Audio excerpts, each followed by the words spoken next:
6 గ్యారంటీల గురించి పదే పదే మాట్లాడారు.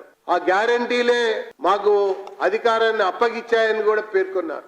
ఈ గ్యారంటీల అమలు కొరకు తెలంగాణ ప్రజానికం అందరినీ కూడా లైన్లలో రోజుల తరబడి నిలబెట్టారు. ప్రజల్ని లైన్లలో రోజుల తరబట్టి నిలబెట్టి కాంట్రాక్టర్లని, ఏజెంట్లని, సప్లయర్స్ ని లైన్లోకి తెచ్చుకున్నటువంటి మంత్రులు మరొక వైపున మనకు కనబడ్డటువంటి దృశ్యం అని చెప్పని నేను పేర్కొంటా ఉన్నా.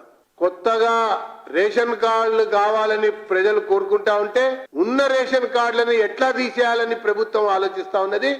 ఒక్క రేషన్ కార్డును తీయటానికి ప్రయత్నం చేస్తే భారతీయ జనతా పార్టీ పెద్ద ఎత్తున ఉద్యమం చేస్తుందని చెప్పని నేను ఈ సందర్భంగా హెచ్చరిస్తా ఉన్నా. ఇక పోతే ఉచిత ప్రయాణం, మహిళల కోసం ఉచిత ప్రయాణం వచ్చిన 2 రోజుల్లోనే 2 గ్యారంటీలు అమలు అని చెప్పని చాలా గొప్పలు చెప్పారు.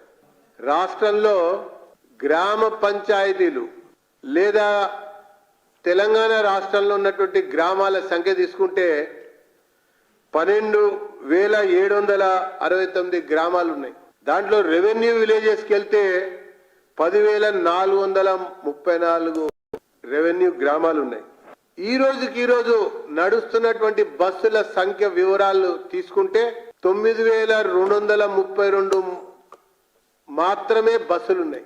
2,822 బస్సుల్ని హైర్ చేసుకుని నడుపుతున్నామని ఈ ప్రభుత్వం కాదు, అంతకుముందు నుంచి. అంటే నేను ఈ విషయం ఎందుకు చెప్తున్నా అంటే, ఒకవైపున సమాజంలో సగభాగం ఉన్నటువంటి మహిళలకి ఉచిత ప్రయాణం కల్పిస్తామని చెప్పని గొప్పలు చెప్పారు. మేము ఒక 4 రోజులు దీన్ని గమనించాం.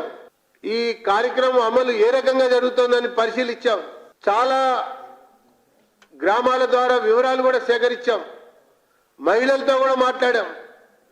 ఊరికి ఒక బస్సు లేకపోయినట్టయితే ఉదయమే ఉచితంగా ప్రయాణించినటువంటి మహిళ తిరిగి మళ్ళీ ఊరికి రావడం కొరకు రెట్టింపు చెల్లించాల్సి వస్తుంది ప్రైవేటు వాహనాల్లో.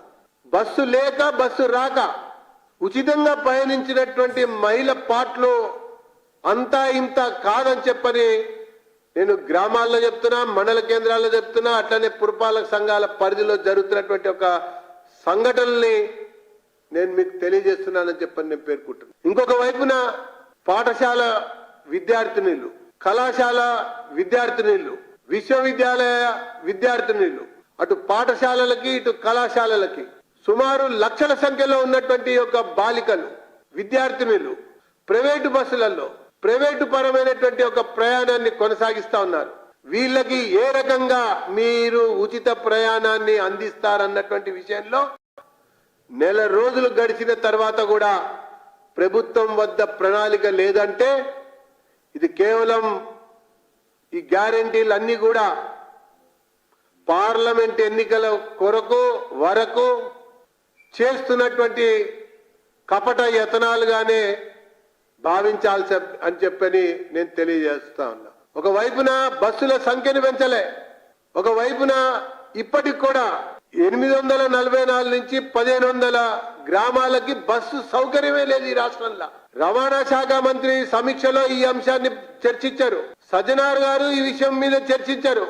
మహిళల యొక్క ప్రయాణం, మహిళల యొక్క పర్యటనలో 4 కోట్ల సుమారు 1.5 కోటి పైన ఉన్నారు మహిళలు. వాళ్ళ ప్రయాణానికి సంబంధించినటువంటి విషయంలో సమగ్ర ప్రణాళిక లేకుండానే అట్టాసంగా ఆర్భాటంగా మేము ప్రారంభించేశాం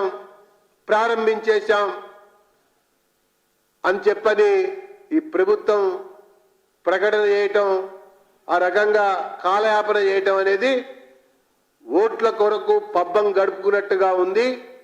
పార్లమెంట్ ఎన్నికల కొరకు ఈ అన్ని 6 గ్యారంటీల విషయంలో మరి కపట నాటకం ప్రదర్శిస్తున్నట్టుగా ఉందని చెప్పని భారతీయ జనతా పార్టీ అభిప్రాయపడుతూ